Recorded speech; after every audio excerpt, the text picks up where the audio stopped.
अब आपको एक मोटी बात बताएं, आप तो सबके अंदर यहाँ काश्तकार आए हो। एक महात्मा जी जंगल में चले गए, खेत पकने वाले थे, ये गेहूं और ये सब चना, और जो पकने वाली थी तो पेड़ के नीचे बैठ गए। किसी गांव के लोगों ने देखा कि ये कौन बैठा, तो गांव में खबर दी, गांव के लोग चल करके आए कि भाई आप कौन है? कि भाई हम तो हिसाब करता है। क्या हिसाब करने के लिए आए? कि मुझे किसको चना देना, किसको गेहूं देना, किसको अरहर देना है और किसको कितना मटर देना, ये हम फसल लिखने के लिए आए। फसल लिख लेंगे तो कह लगे आपका हिसाब कब करोगे?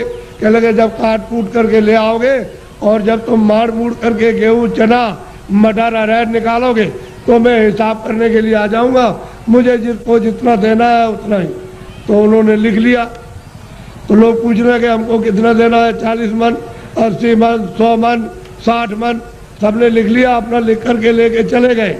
और जब खेत पका, पकने के बाद तो खलिहान में ले गए, तो एक आदमी ने सोचा ये सब झूठी बात है, ये कोई लिखा पढ़ी नहीं करने आता है। उसने क्या काम किया, रात को हंसिया लिया, उसके खेत में से 4 गट्ठा गेहूं उसके खेत में से काट करके अपने खलिहान में जमा कर लिया। उसका तो इतना खेती में होता नहीं था और तमाम गेहूं जमा हो गया दूसरे की चोरी करके। तो जब वो आ गए बेचारे खेत काट काट करके खलिहान में ले आए और भूसे को अलग किया, अनाज को अलग, तो महात्मा जी आ गए और बैठ गए।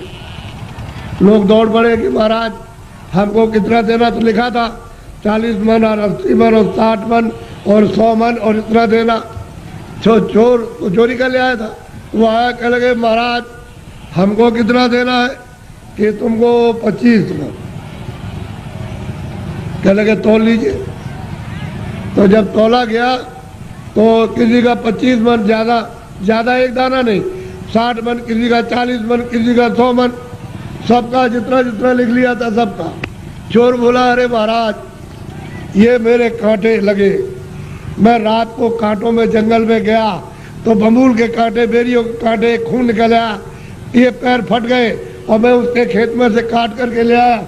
उधर से जौ काटी, मटर काटी, अरहर गेहूं काटा, वो किधर चला गया? अरे कह लगे बच्चा ये मेरे पैर में भी ये कांटे लग गए, ये देख ये लगे हुए कांटे। कह लगे आप क्या करते रहे? कह लगे तू काट कर ले आता था, वहाँ जमा करता था और मैं यहाँ से जब चला जाता था घर में तो गट्ठा उठा करके उसमें खेत में पहुँचाया करता था। मुझे देना उतना ही है जितना तेरे हिसाब में, और तूने जो ये चोरी की है, ये कांटे तेरे लगे और तकलीफ हो रही है तो तेरी सजा और चोरी की सजा अलग मिलेगी। वो जो तुमने चोरी की है उसकी सजा अलग, और ये कांटे लगे, खून निकल आया, इसकी सजा। तो कहने का मतलब ये है तुम मन का धन कितना भी खेत काट कर, जमीन लेकर, ये करके, चोरी करके, डकैती डालकर, रात को छीन करके कितना भी अपना धन घर में ले आओ, लेकिन वो जो हिसाब करता, जो कर रहा, वो बैठा हुआ है, वो सब उसके पहुँचा देगा। आपको कुछ मालूम रहेगा, आपको नहीं। हमने चोरों से पूछा भाई कितना तुमने चोरी की होगी? हमारे पास चोर भी आते, साहब कह देते हमने चोरी की, तो कितना कह लगे 1 पैसा नहीं रहा, सब चला गया। डकैत आए, डकैत से पूछा भाई तुमने डकैती डाली तो कितना जीवन में तुमने लूटा होगा? कह लगे कई करोड़ का। किधर गया? कह लगे 1 पैसा नहीं, हमारा घर का चला गया। घर का गया। तो कहने का मतलब कि हिसाब करता बिल्कुल सच्चा है, जो पाप का भी हिसाब करता, पुण्य का भी करता है, ये सब, और उसका ब्याज तो सब आपको देना, वो दूसरे को किसी को नहीं देना। इसलिए ये मनुष्य शरीर अनमोल है, ये बार बार नहीं मिलता। आपकी बार परमात्मा को प्राप्त करने के लिए इस जीवात्मा को इस जड़ से, इस शरीर से निकालने के लिए आपको ये दिया गया, और उसने कह दिया है कि मैंने तुमको साफ सुथरा मकान दिया है, जैसा हमने दिया वैसे हमको दे देना।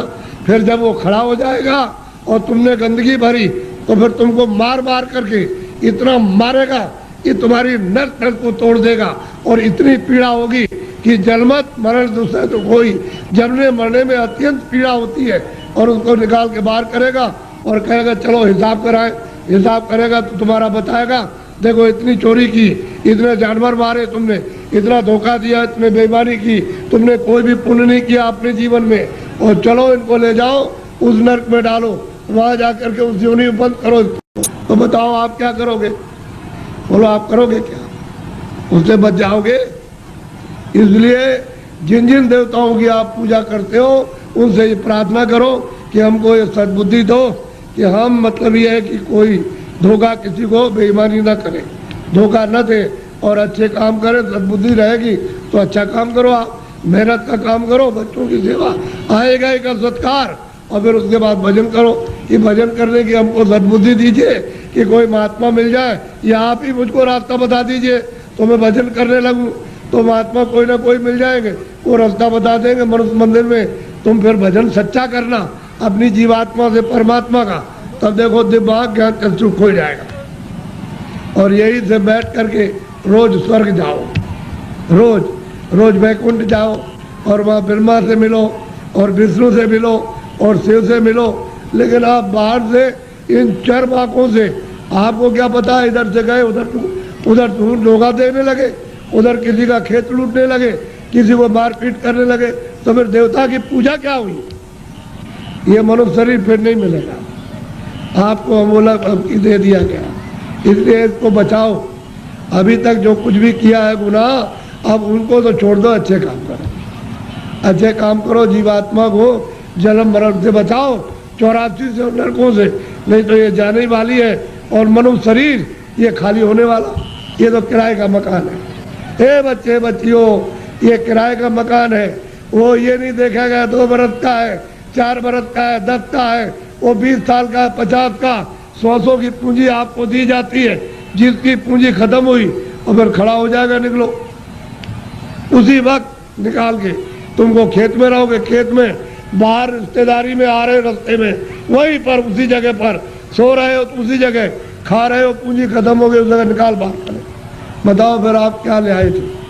अच्छा क्या ले जाओगे बताओ? ये किराए का मकान हमारा भी है, हमको भी ये खाली कर दो, क्या हम ले जाएंगे? हमारा ये भी नहीं जाएगा, इसके साथ कुछ और जाएगा, एक सुई की नोक नहीं जाएगी। जब ये नहीं जाएगा, वो सामान तो वो पड़ा, ये पड़ा, इसको उठा करके उधर जंगल में फूंक देंगे, उधर ले जा करके, तो न ये सामान मिलेगा और न ये उससे मिलेगा, न ये उसको देख सकता है, न सामान इसको देख सकता है। ये भी जड़ है और सामान भी जड़ है। तो फिर चेतन में आप बेचारे, चेतन को आपने क्या किया? गड्ढे में डाल दिया। इस चेतन की पूजा तब होगी जब चेतन को जगा लो, जीवात्मा को जगाओ, और दरवाजे पर दोनों आंखों के मध्य में जाग जाए, उसकी गंदगी दूर हो जाए, तब परमात्मा की पूजा करो, तब मिले। सुलभ है, सीधा है, आसान, सब कर सकते हैं, स्त्री बच्चे पुरुष, खेत में खलिहान में, घर में, सुबह और शाम। तुम 1 घंटा समय नहीं निकाल सकते हो 24 घंटे में परमात्मा को प्राप्त करने के लिए, और बस इसी में समय सो करके और खा पी करके बिता रहे। ये धिक्कार है ऐसे जीवन को। तो देवी देवताओं से जिनको आप मानते चले आओ, उससे प्रार्थना करो कि हमको सद्बुद्धि दीजिए कि हम भौतिक चीजें समझ सके, और फिर अपनी जीवात्मा को जगाने के लिए कोई ऐसा रास्ता हमको दिखा दीजिए, सुझाव हमको दे दीजिए, तो हम वहाँ पहुँच जाए, वहाँ रास्ता पा करके रास्ते से निकल जाए। तब ये जीवात्मा की गति यानी होगी छुटकारा, तब इसको छुटकारा होगा, तब मुक्ति और मोक्ष मिलेगी। नहीं तो परमात्मा क्या कुछ भी नहीं प्राप्त कर सकते हो, न देवी देवताओं के पास पहुँच सकते हो, न स्वर्ग वैकुंठ में, न मनुष्य पा सकते हो। तो ये भटकती रहेगी जीवात्मा। जैसे पशु पक्षियों में, वो भी तो जीवात्मा यही है, इसी मनुष्य शरीर से उसमें बंद की गई। ये कुत्ता हो गए, बिल्ली हो गए, गधा हो गए, चूहा हो गए, ये इसी में से गए। अब उसमें भोगने के बाद फिर इसमें आएंगे तो फिर वही काम करो, फिर उसी में जाओ। तो बस यही लगा रहेगा, आना और जाना, रो चिल्लाओ, और कोई तुम्हारी सुनवाई नहीं। अरे कोई सुनता है? आदमी को जंगल में मार रहा, तुम सुन रहे हो उसकी तकलीफ को? पशु बीमार है, उनको आप मार रहे हो डंडे से, और चलो चलो, उसको बुखार चढ़ा, सिर में दर्द है, उसको भूख लगी है, प्यास लगी, वो बेचारा, तुम उससे पूछ रहे हो कि तुमको प्यास लगी है, वो बता देगा।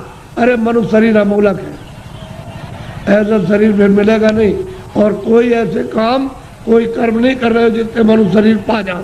जो भी कर्म करते हो मनुष्य शरीर से नीचे जाने के, चारों खानों में जाने के और नरकों में जाने के काम कर रहे हो। तब आपको उस समय पर कोई बचाएगा नहीं, न रिश्तेदार, न भाई, न बहन, न पति, न पत्नी, न बच्चे, न बच्चों को माँ बाप, कोई न धन न दौलत, कौन इसको बचाएगा? सब ये अलग अलग पड़े, सब अलग हो जाते हैं। इसलिए आप लोग थोड़ा सा कुछ समझ लो कि मैं किस लिए आया हूँ। यहाँ आपके बाईपास पर मथुरा में सत्संग होता है, तो आप जरा सा वहाँ थोड़ा समय दे करके समझ लो। अगर अच्छी चीज़ मिल जाए तो ले लो, और नहीं अपने घर चले जाओ। अमोलक चीज़ मिले तो ले जाओ, और नहीं तो अपने घर में रहो। जहाँ भी मिल जाओ वहाँ चले जाओ, तुमको सुलभ है।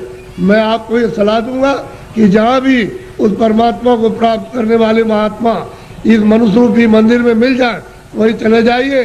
तो ये खड़ेर हो गया है, ये मंदिर, ये मनुष्य मंदिर खड़ेर है, इसमें सब बुरी बुरी चीज़ें भरी है, और उनके द्वारा ये निकल जाएगा तो साफ सुथरा, बड़ा सुंदर, बड़ा अच्छा लगेगा उस समय पर। और जीव आत्मा जाग जाएगी तो जगमग जगमग जगमग, अंधेरे का नाम नहीं रहेगा। बाहर भी उजाला, अंदर भी उजाला। तब आपकी समझ में आएगा ये संसार क्या है। नहीं भूल भुलैया है, ये छाया, क्षमा करना, ये छाया था। लड़के छाया, स्त्री छाया, पति छाया, ये मकान छाया, जमीन छाया, ये पशु छाया, छाया। इसमें से जीवात्मा निकाल दी तो ये पड़ा हुआ क्या करोगे? छाया का रो रहे हो, मेरा बच्चा है, मेरा पति, मेरी पत्नी, मेरा माँ, मेरी बारे। छाया किसके लिए होते? छाया के लिए। उस जीवात्मा के लिए रोए, उसके लिए सोचा कि इसके अंदर कौन है। अरे भाई मन नहीं, बुद्धि नहीं है, चित्त नहीं, शरीर नहीं, हाथ नहीं, पैर नहीं, आँख नहीं। अरे वो जीवात्मा क्या चीज़ है जो इसमें से निकाल के अलग कर दी? शरीर तो ये पड़ा है, आँख भी है, कान भी, बोलता नहीं, सुनता नहीं, देखता नहीं, हाथ नहीं हिलाता। और तुम मतलब ये है कि इसमें माया की छाया में पड़े हो, मेरी आय, मेरी ऐसे चले जाओगे आया करते, और कुछ मिलने जुलने वाला नहीं है। इसलिए महात्माओं का सत्संग जरूर सुनो। वो ये नहीं कहते पूजा करो आप करो, लेकिन उनसे प्रार्थना करो हमको सद्बुद्धि दो, सच विचार दो हमको, और हमको अच्छे कर्म का रास्ता मिले। हम चोरी चमारी इसको बंद कर दे, हम झूठ बोलना, धोखा देना, बेईमानी करना, हमारा काम, हमारा क्रोध, हमारा लोभ, हमारा मोह छूटे। और हमको कोई मिला दीजिए किसी से जो मनुष्य शरीर में आकर रास्ता बता नहीं, आप बता दीजिए। देवता से कहो आप ही बता दो कि ये रास्ता जाने का है भगवान के पास। अगर नहीं बता सकते हो तो फिर किसी महात्मा से मिला दो। हमने इसलिए तुम्हारी पूजा की और तुमको माना कि हमारा आत्म कल्याण हो जाएगा, जन्म मरण से बच जाएंगे, 84 नरकों से बचेंगे।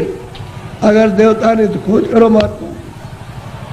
मैं किसी को कुछ कहता नहीं, समझ लो अच्छी तरह से सत्य बात। उसको मछली रहती है, कछुआ रहता है उसी में, जीव जंतु उसी जमुना जी में, उसी गंगा जी में रहते हैं।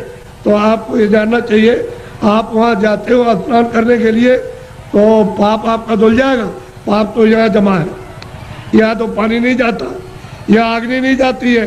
तो ये बताओ कि तुम जब यहाँ, वो कैसे धुलेगा? वो गंगा पानी समुद्र का या तालाब का या कुएं का वो धो नहीं सकता हो, तो यहाँ जमा है इस जगह पर। अब ऐसा गंगा स्नान, वो गंगा, उसमें स्नान करने वाले महात्मा मिल जाए और आपको दिव्य गंगा में, दिव्य जल में स्नान करा दे तो जीवात्मा तब ये निर्मल हो जाए, पवित्र हो जाए, स्वच्छ हो जाए, तो ये जाग जाए, इसकी आँख खुल जाए। अब इसमें आते हो, फिर चोरी क्यों करते हो? इसलिए करते हो कि जमुना में हम नहा लेंगे तो हमारी फिर चोरी माफ हो जाएगी। चोरी और माफ नहीं होती, वो तो यहाँ जमा, यहाँ पानी नहीं जा सकता। ये तो शरीर के नाके पर, जीवात्मा शरीर में नहीं है। जीवात्मा शरीर के बाहर, ये यहाँ नहीं है, नाक में नहीं और मुंह में नहीं है, हाथ और पैरों में नहीं, ये दोनों आंखों के ऊपर बैठी हुई है। बस ऊपर में गंदगी उस पर डाल दी, इसलिए रुकी पड़ी हुई है। गंदगी हटा लो, बाहर निकल जाए, छोड़ दे मकान को, जीते जी छोड़ दे। इसलिए आप लोग थोड़ा सा अपना कभी कभी समय, जब ये सुना करो कि यहाँ बहुत भीड़ लग रही है और बहुत लोग आ रहे हैं, तो जरा से चले आए और सुन लिया और देखो आकर के कि मैं कैसी पूजा आपको देवताओं की, और फिर उन देवताओं को देखो कैसे आप देखते हो उनको अपनी आंखों से, तब तुम्हारी समझ में आएगा। ऐसे क्या समझ में आ जाएगा? अंधेरे में रहोगे तो अंधेरे में जन्म हुआ, अंधेरे में पालन पोषण हो रहा, अभी फड़फड़ा के अंधेरे में मर जाओगे। अभी देखते देखते अब तो बूढ़े हो गए, तो अब क्या दिन का साथ है इस शरीर का। अरे किसी दिन भी तुम रात रात में सोते हुए चल पड़ोगे, आप ले जाएगा आपको। अब कहाँ ले जाएगा उसका आपको पता ही नहीं है, इसलिए किसी का साथ करो, किसी जानकार का साथ कर लो। बस साथ कर लोगे तो रास्ता बता देगा कि चलो इस रास्ते से चलो, वो बस चल दो रास्ते से, तो आपको मंजिल पर पहुंचना अपने घर में ही। तो घर आपका नहीं, ये तो परदेश है। अगर आपका देश होता तो बच्चे रहते, हमारा शरीर रहता, हमारा मकान रहता, हमारी जमीन, कोई पुराना नहीं होता, सब नए रहते। लेकिन आपका मकान है ही नहीं, उसने दे दिया किराए पर, थोड़े दिन के लिए, बस समय पूरा हुआ निकाल करके बाहर कर दिया, बस खत्म हो गया। यह आपका कोई सामान परदेश है, तभी तो दूसरे के देश में निकाले जाओगे। अपने देश में पहुंच चलो, वहाँ आराम से रहना, कोई जलमता मरता नहीं है, न वहाँ कोई हिंदू न कोई मुसलमान, न दफ्तर है न खेती है न दुकान, न कोई बीमारी न हाल न बच्चे, वहाँ आनंद ही आनंद है। अपने घर में अपने देश में चलो, ये तो परदेश है। परदेश में आकर के कितने जो और कितने जल बीत गए ठोकर खाते, अभी तक किनारे पर नहीं आए और मनुष्य शरीर पाया और फिर उधर ही लौटे जा रहे हो, नीचे चले जा रहे हो 84 में नरकों में।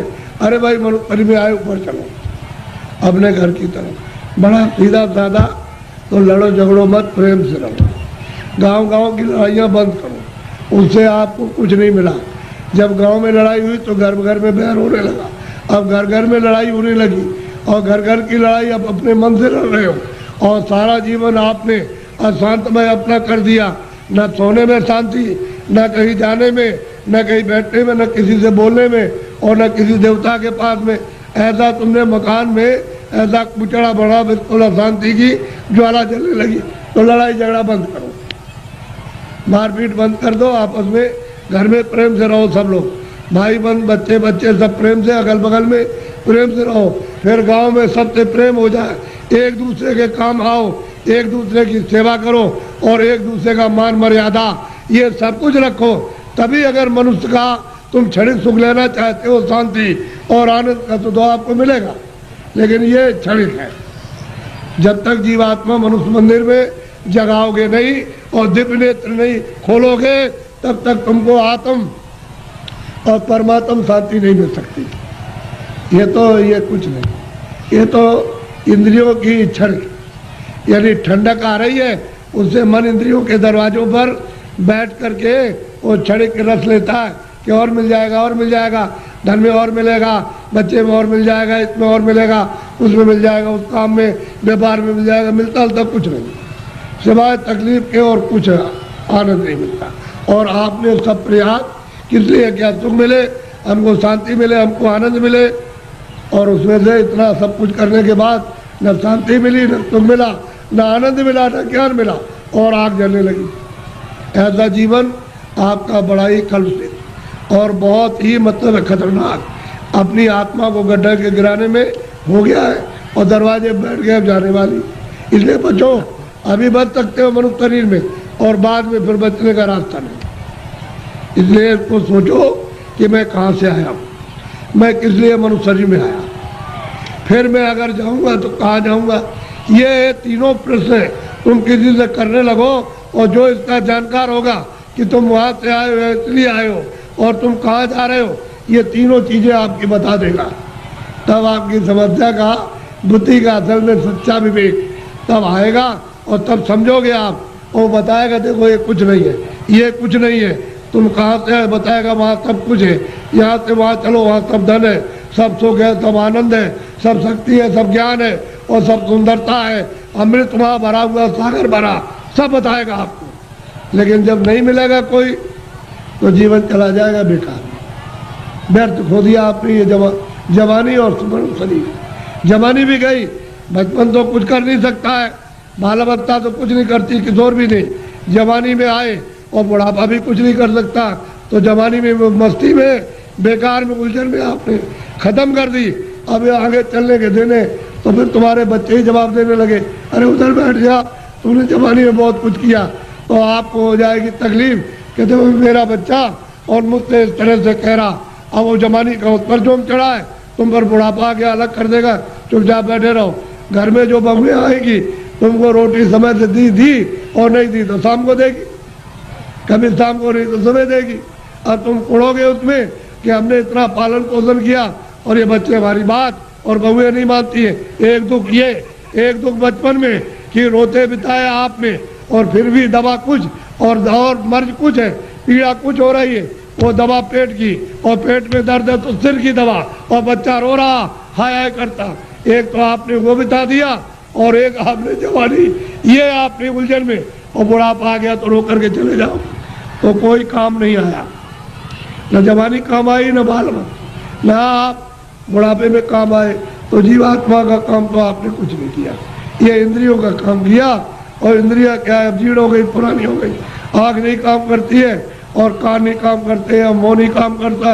अब रो रहे हो चिल्ला रहे हो तुम, ऐसा मत करो, प्रेम के साथ सब लोग रहो और ये समझो हम किस लिए आए।